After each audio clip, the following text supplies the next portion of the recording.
How's it going, YouTube? Navysooner here. Today, we're doing night vision setups on rifles for the SHTF. Now, when I say SHTF, I mean like it's probably, we're more than likely going to see it in our lifetime. I hope we don't. That'd be great if we don't, but this is just how I would set mine up for night vision setup during a future SHTF situation. I think there's many different scenarios that could go down for that, and this is just how I have mine set up and how I think someone should set theirs up. This is my ideas. Don't get butthurt if it's not what you think. If it's something that you think, then put comments down below and we'll discuss it, but don't be a dick. And there's going to be some of those out there that are saying, oh, if you don't have thermals, you're going to get shot in the streets. Well, I mean, okay, but we're not talking about thermals, we're talking about night vision. And the fact is that there are very little amount of citizens or civilians that have night vision. It's growing every day, don't get me wrong, but there's very little amount that have night vision and even less that have thermals to be able to do it in a situation like this. And in fact, most thermals that are out there are monoculars and used for identifying that there's something out there, which is a great tool to have, but that's not what I'm talking about right now. Before we go on, I want you to like, share, and subscribe. Do the regular things. There's ways to donate to the channel down below if you'd like. You don't have to. If you don't want to, that's fine. But there are ways down below. I have not gotten anything in the past, or I have not gotten much in the past, but it doesn't really bother me. I just have it there for people that, hey, get a hair up their ass and want to throw some money my way. So, yeah. Anyways, what I want to start off with is barrel length. I think because you want to be able to have something like a suppressor on the end of it, barrel length is a very big topic that we need to talk about. The barrel length that I have here is a 12.5.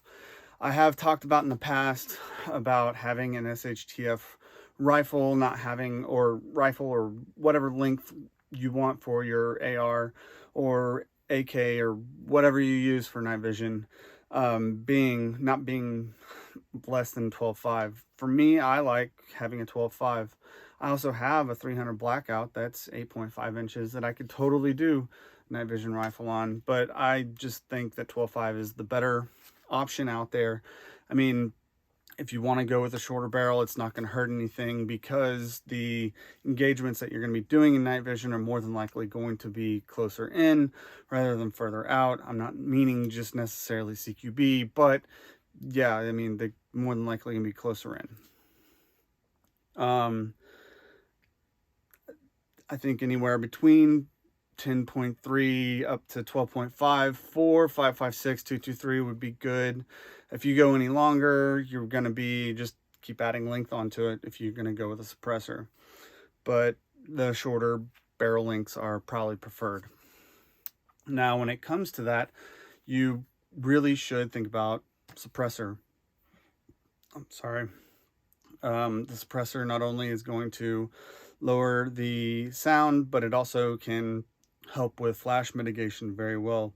So it will help with creating or making less of a detection while you're under night vision if other people have night vision, or flash period because people don't have night vision and they see, oh, that's a muzzle flash, and start going that way. I have dead air here. If you don't have a suppressor, I don't believe that you should use a brake. I think you should use more of a flash suppressor because, well, these are loud, one, much louder than a flash suppressor, and two, big fireball. So it would just be best if you didn't use a suppressor to be able to use a flash suppressor, a flash hider, because I mean, yeah, it's gonna flash if you don't. The reason that I don't have it here is because this gun is primarily shot using my suppressor because it is a mid-length 12.5 and you really need some back pressure, especially on some 223 rounds, to be able to get it to cycle correctly. But I mean, if you're using high pressure 5.56, then I don't really have any issues. But like I said, this gun is 99.9% of the time shot using a can.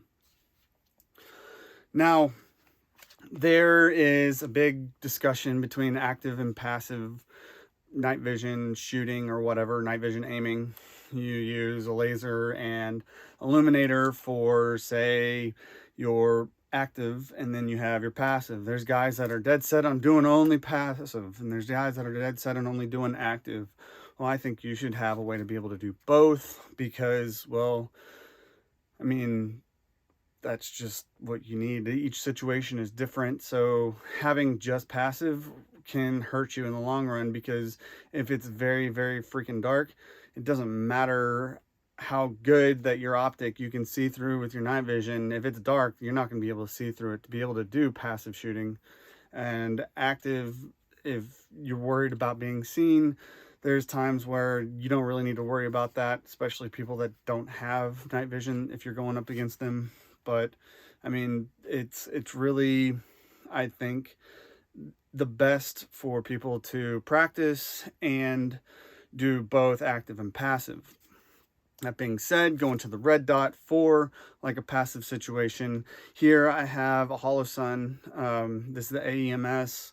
This is for a good budget option. The two budget options that I would say for passive shooting would be the Holosun AEMS or the Aimpoint PRO. That would be a great, these are both around the same price. In my opinion, underneath my PVS-14, the Holosun is better for passive aiming if you want to do that, but the PRO is just not fine. The PRO is just fine. Other good ones, like higher end, obviously, Aimpoint T1, T2, and then your EOTech. The 3.0, the EXPS or XPS 3-0, or the 3 series, really. But if there's enough light, a lot of the decent budget red dots will do just fine for passive if there's enough ambient light. Now, in an SHTF situation, how much ambient light are we going to have if it was an EMP or SW2 or WW3, and well, the grids are just fucked, then I mean, you're gonna want the better red dots to be able to do passive aiming.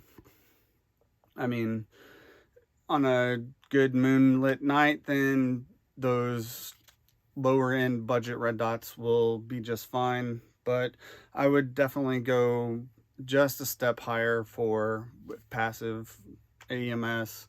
Some people don't think that that Holosun is that step higher, but this AEMS is very nice when it comes to passive shooting.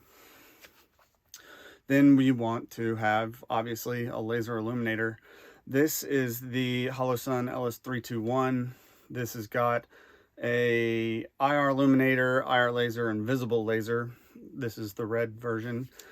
I think that this is going to be the lowest you want to go. If you're going, this is the budget red, the budget one that you want to go with.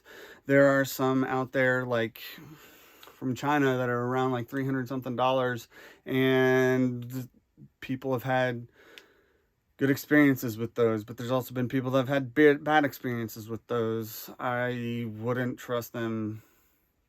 Yeah, I mean, if you're going out to have fun or learning and practicing or whatever, those would be fine.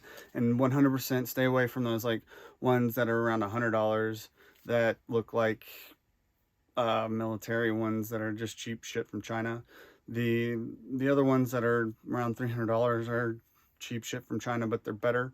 I mean, you can be the one that trusts their life to that if you want to, but me personally, I wouldn't.